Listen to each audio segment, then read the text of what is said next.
কয়দিন থেকে খুব এলোমেলো করতেছে। তখন নিয়ে আসতে বলতেছি একটা জিনিস, নিয়ে আসতেছে আরেক রকম জিনিস। ওদিন নিয়ে আসতে বলছি আদা, ওদিনও নিয়ে আসছে রসুন। মনটা তোমার থাকে কথায়, আমাকে বলো কি হয়েছে, কথা বলো না কেন? আমি কি ভূত বক বক করতেছি এখানে? উত্তর দাও না কেন? তোমার বলা শেষ হয়েছে? হয়েছে, বলো, আরো বলতে পারি। এই যে মানুষটা, আমি সারাদিন অফিসটাতে থাকি, কত মানুষের সাথে কথা বলতে হয়।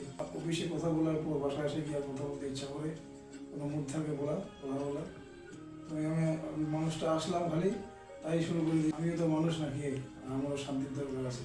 হ্যাঁ, তো ঠিক আছে, তাহলে তুমি বাজার যখন অফিস শেষ করে নিয়ে আসবে না, তো তুমি সকালে যাই কেন তুমি আমাকে কথা বাজার বলার কথা শোনা দিলা, এটা আমার নিয়ে আসি, ওটা নিয়ে আসো, এটা বলি, ওটা নিয়ে আসো, দেখিতে এটা আদা নিয়ে আসতে বলি, রসুন নিয়ে আসো, রসুন আসতে আদা নিয়ে। তো মনে না থাকলে কি করবে, মানুষের বিভিন্ন টেনশনে যাও। তো একটা অফিসে কাজ করো, তো দেখি কেমন লাগে।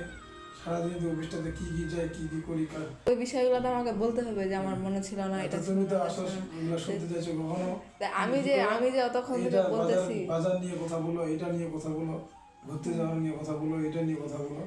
হ্যাঁ, দুনিয়ার যত তোমার আছে, ঠিক আমি যখন অফিস থেকে বাড়ির বাসায় আসি তখন রেডি থাকো যে এগুলো বলার জন্য। আমি লোকটা রিল্যাক্স হই, আমি একটু রেস্ট নেই, তারপর সিস্টেম করে কথা বলো। আমি তো শুনতেছি কি, আমিও যে একটা মানুষ, তোমার তো বুঝতে হবে। হ্যাঁ, সারাদিনের ক্লান্তি শেষে মানুষ কি চায়? শান্তি চায়। এখন বাসায় আসে যদি তুমি এরকম হয়, এটা নাই, ওটা নাই, এটা এরকম, এটা সেরকম, এত কথা যদি তোমাকে উত্তর দেওয়ার লাগে, তাহলে ওখানে এত কথা বলে আসলাম, আর অফিস থেকে আবার বাসায় এসে আরও কথা বলে নেই, তাহলে আর এনার্জি থাকে কথা বলা। সেটাও কথা।